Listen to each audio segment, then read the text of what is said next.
virgin last year. 5, 4, 3, 2, 1, go! I'm going to tell you how to be an outstanding teacher. Tonight you're going to hear all about how to be a most excellent teacher. And I'm going to begin with a classic rapport. Rapport is not what it's cracked out to be. You are not trained to be a class joker, so you might as well scowl and frown and give them as much worry as they can. Anxiety is the next thing. Stephen Krashen told us that there should be zero anxiety in the classroom. Well, I'm sure he hasn't taught teenagers.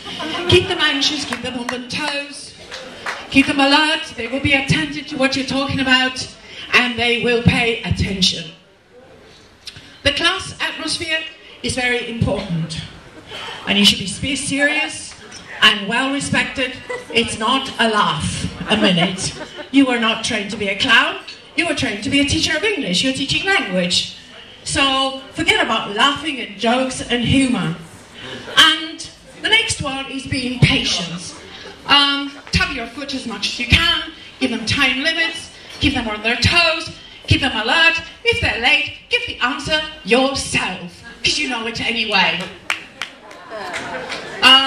Now, the next slide is not coming up as quickly as I wanted it, so I'm a little bit impatient here. Threaten them with tests. Give them lots of tests, a test every month, every week, every other day. Test them as often as you can. Test them when they're very young. Ask Cambridge to create tests for toddlers. They'll make more money, they're up for it. Threaten them with punishment. Good classroom discipline was never a question of touchy-touchy, feely-feely. You know, they need the fear of God or goddess in them. Threaten them with punishment, put them in the corner, give them lines to write, do whatever you like, but do not be soft. Allow for some confusion. Do not give them clear guidelines, because it's a problem-solving oriented classroom anyway, so they've got to work it out. Don't tell them how they're supposed to perform. Leave a little doubt, a little confusion, and so they will be more alert. Mix, match, and marry. You have shy students, you have silent students. Mix and match the groupings. Put them in with your loudest, most domineering students, preferably the class clown. That way they will get some valuable input. They're not going to talk anyway. Allowing for choice. That's a big catchword as well. Well, are you paid to prepare 2 hours of lessons? Are you paid to prepare 3 hours of lessons? No. You're paid for 1 hour of class preparation. So what's this big thing about choice? You're the boatman, they row to your tune, and choice is really not on. Avoid eye contact. Familiarity, as we well know, breeds discontent. And when you're too familiar, they get up, you know, and they answer back and all that sort of thing. When they're talking, keep your back on them, write something useful on the board, do your knitting, and sit still. Stay behind your desk where they can find you. If they look for you, where are they going to find you? This roaming around the classroom like a weary dervish, well, we're in Turkey anyway, but you know, monitoring back and forth, you're confusing them. And when you do decide to move, pounds. Pounds, so they're alert, they're ready, you know, they're paying attention, they're on their toes. And if they're doing some group work and they're doing something useful, just butt in and tell them a few choice episodes from your love life, preferably, or your professional life. Your attention spread. Well, you have your favorites, you have your hard-working students, pay attention to them. The other ones are useless anyway. They're not going to do the work. Pay attention to those who bring you gifts.